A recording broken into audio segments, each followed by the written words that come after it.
Brother Penn, would you like to tell us about your book, The Bible Doctrine of Time, and the implication and what you discovered when you were researching it? Tim, I actually wasn't researching it. What I was doing was studying the Bible, and I was looking particularly to the scriptures in 2 Peter, the 3rd chapter, that deal with the world and creation. And I was trying to find out if I could get my mind settled on this idea of the three worlds or the floods.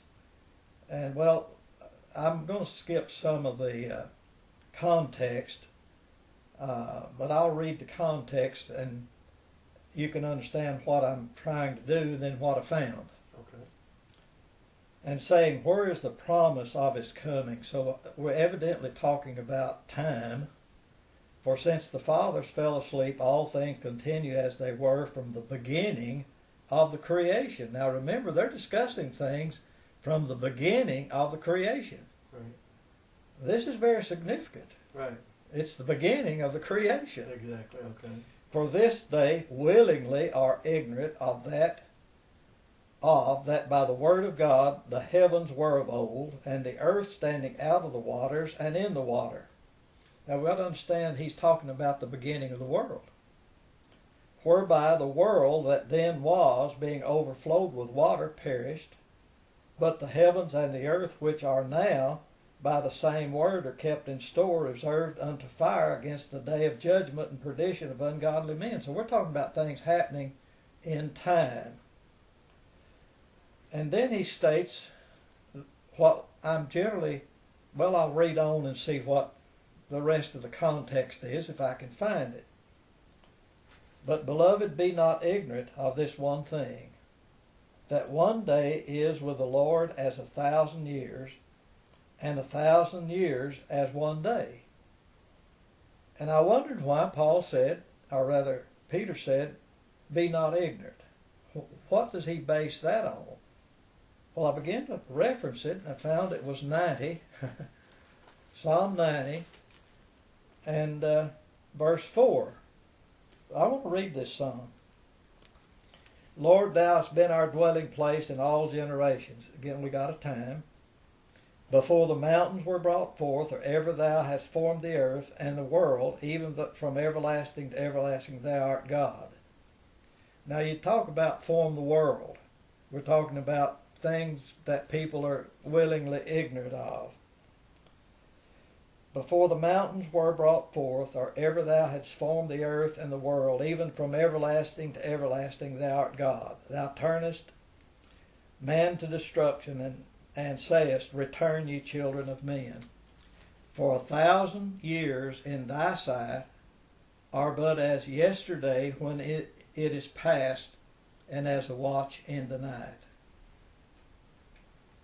For 1,000 years in thy sight are but as yesterday, one day, when it is past,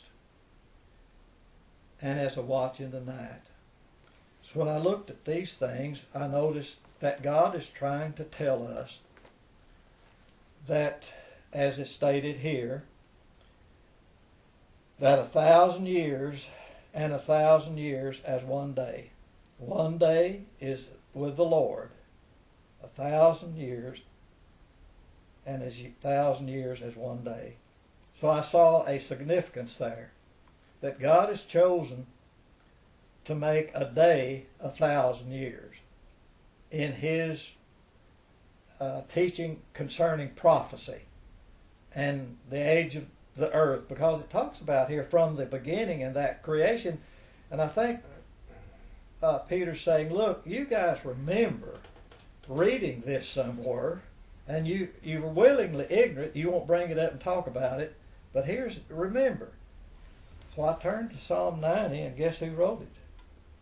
A prayer of Moses, the man of God. The author of Genesis. He is the author of Genesis. Right. So he ought to know exactly. about the beginning right. of creation, which is what he states here. A dwelling place in all generations. Thou Thou hast formed the earth and the world, even from everlasting to everlasting. We're talking about creation here. That's right. And talking about creation over here. That's right. So we've got to understand that there is a companionship. There is a reference. This is what they should have read in Psalms and applied it to what Jesus had taught Peter and what Peter's teaching them concerning the second coming.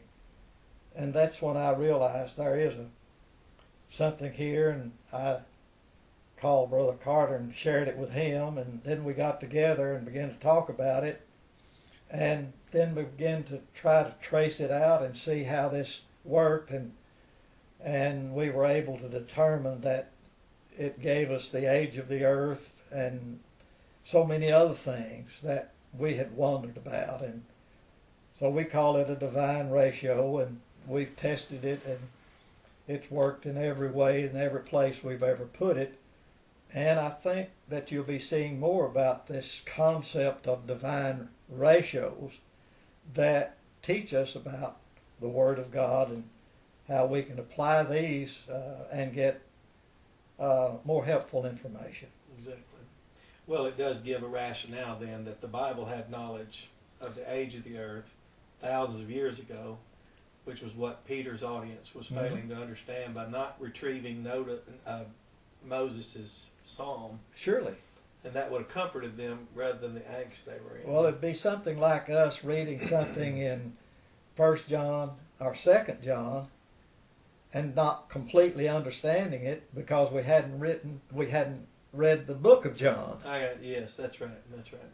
So this is the same thing. We're reading in 1st, 2nd, and 3rd John, and we're wondering what he meant by this, and right.